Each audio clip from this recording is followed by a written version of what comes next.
नमस्कार दोस्तों, स्वागत है आपका आर्ट ऑफ कैंडलस्टिक में।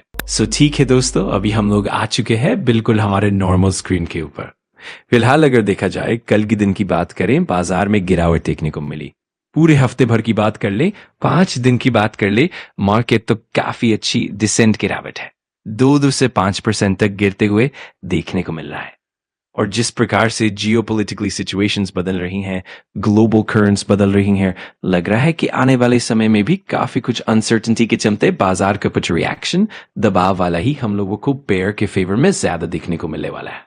कल के दिन की अगर हम लोग बात कर ले, कल मतलब येस्टरडे, तो एक डेटा प्रेजेंट हुआ था। कौन सा वाला डेटा? येस्टरडे का association of mutual fund in India ने डेटा प्रेजेंट किया था म्यूचुअल फंड को लेकर कि भाई कितने एसआईपी आ रहे हैं टेकअप से रिलेटेड। मैंने डिटेल में वीडियो भी बनाया था, आप सभी लोगों ने देखा होगा। एक चीज की चर्चा काफी ज्यादा चलते हुए देखने को मिल गई, और वो चर्चा कौन सी है कि एसआईपी का इनफ्लो 23,000 करोड़ दिसंबर में आया है। ऑल टाइम हाई पे इतना कभी नहीं देखा गया है। बट एसआईपी स्टॉपेज रेशियो 85% तक हम लोगों को जाते हुए देखने को मिला है। कितना? 85%। और यहाँ पे सबसे ज्यादा हम लोगों को चर्चा चलते हुए देखने को मिला है, सर 85% मतलब लोग यहाँ पे एसआईपी अपनी बंद कर रहे हैं। एसआईपी बंद कर रहे हैं तो क्या मतलब? सबसे पहले दिमाग में सवाल ये आता है, क्या कुछ बहुत बड़ी गड़बड़ होने वाली है आने वाले समय में? क्या कुछ बहुत बड़ा क्रैश यहाँ पे आने वाला है? यही सबसे पहला सवाल हमारे दिमाग में आ जाता है। तो चलिए दोस्तों, इस सवाल का जवाब आपको इसी वीडियो में मिल जाएगा। मैं बस एक ही रिक्वेस्ट करूंगा भाई, वीडियो को पूरा देख लेना, तभी जाके आपको सारी चीजें अच्छे से समझ में आएंगी। तो पहले मैं आपको कुछ हिस्टोरिक डेटा दिखाना चाहूंगा। ये एसआईपी का जो डेटा आता है वो हर महीने आता है। तो ये एसआईपी स्टॉपेज जो आपको 85% देखने को मिल रहा है, इसके पहले कितना था? नवंबर में 75 था, अक्टूबर में 74.85, मैं मानूं तो ऑलमोस्ट 75 ही था। और भी कुछ मंथ्स देखते हैं। सितंबर में 76, अगस्त में 74, जुलाई में 62 देखने को मिल रहा था। अब चाहो तो जून में देख सकते हो, मई में देख सकते हो। चलो ऐसी बात भी नहीं, चलो 2024 में देखते हैं। 2024 में भी देखेंगे तो आप चेक कर लो, जनवरी फरवरी 52%, 50%, 50%, वहां पे भी एसआईपी स्टॉपेज रेशियो हम लोगों को देखने को मिलता था। देन इसके बाद मार्च देख लो, अप्रैल देख लो, तो मई में तो 88.38% हो गया। अरे हाँ, मई में कुछ लोगों को याद होगा 2024 में मई में क्या था? हाँ, चुनाव था। तो चुनाव के चलते अनसर्टेनिटी काफी ज्यादा थी जनरल इलेक्शन में कि क्या होगा। तो जबरदस्त तरीके से काफी लोग डर जाते हैं कि कुछ तो गड़बड़ होगी, और वो निकल लेते हैं पैसा। फिर उसके बाद आप देख सकते हो वापस 58 नॉर्मल हो गया। चुनाव का रिजल्ट जून में आया था, लेकिन फिर भी पैनिक पहले से ही आ चुका था। देन अगर आप देखोगे जुलाई, अगस्त, सितंबर, अक्टूबर, नवंबर, दिसंबर, अब देख लो 70 से 80। ये डेटा दिखाने का मेरा मकसद क्या है कि भाई ऐसा कभी नहीं होगा कि 1%, 5%, यहाँ पे बहुत सारे लोग एसआईपी करते भी हैं और बीच में छोड़ भी देते हैं। हाँ, एसआईपी स्टॉपेज रेशियो में 2 डेटा इंक्लूड होते हैं।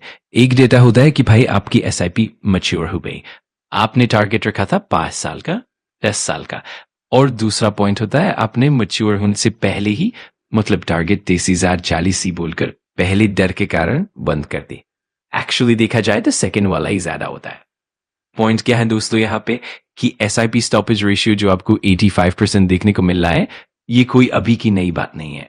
इसके पहले भी इस तरह की चीजें देखने को मिली है, और ये हमेशा देखने को मिलती रहेंगी।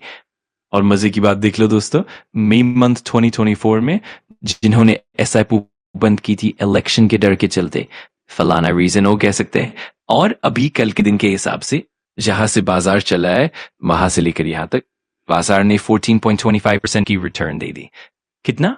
14.25% की रिटर्न चले गए उनके। क्यों? एंट्री एग्जिट मार्केट को टाइम करने की कोशिश। ठीक है, आप कर सकते हो भाई, अगर सही जाते तो फायदा भी होता। बट यही खासियत है दोस्तों, 88% के आसपास एसआईपी स्टॉपेज रेशियो तभी देखने को मिलता है जब इलेक्शन जैसा टाइम आता है।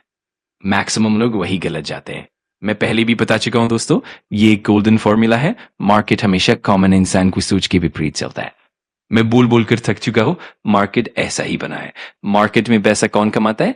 जो कॉमन थिंकिंग के उल्टा चलता है। अगर कोई रैंडम व्यक्ति बोलता है कि XYZ शेयर जबरदस्त है, टारगेट 1000 या 10,000 जाएगा, और सोशल मीडिया पे 5,000, 30,000 लाइक्स है, लिख के ले लो, वो स्टॉक ऑलमोस्ट खत्म हो चुका होता है। क्योंकि मार्केट भीड़ के ऑपोजिट चलता है। तो याद रखना, जितने लोग निकलने दो, कोई फर्क नहीं पड़ता। लॉन्ग टर्म इन्वेस्टर के लिए ये चीज समझनी जरूरी है। और सिर्फ पेशेंस नहीं, करेज भी चाहिए। 30,000 करोड़ SIP में आ रहा है, लोग डाल भी रहे हैं। उनके लिए भी सिचुएशन सेम है, लेकिन क्योंकि उन्हें पता है मार्केट ऐसा ही चलता है। अगर आपको ये वॉलेटिलिटी पसंद नहीं है तो बाजार से दूर रहना ही बेहतर है, क्योंकि मार्केट ऐसा ही रहेगा। लॉन्ग टर्म में जो लोग हिम्मत दिखाते हैं वही पैसा बनाते हैं। और उसका लॉजिक सिंपल है, अगर शेयर 100 का है, फिर 90 तक जाता है और SIP चलती रहती है, तो एवरेज बाइंग 95 हो जाती है। 95 से 110 गया, पर दुनिया बोलेगी 100 से 110 सिर्फ 10%, बट जो स्मार्ट है उसके लिए रिटर्न ज्यादा है।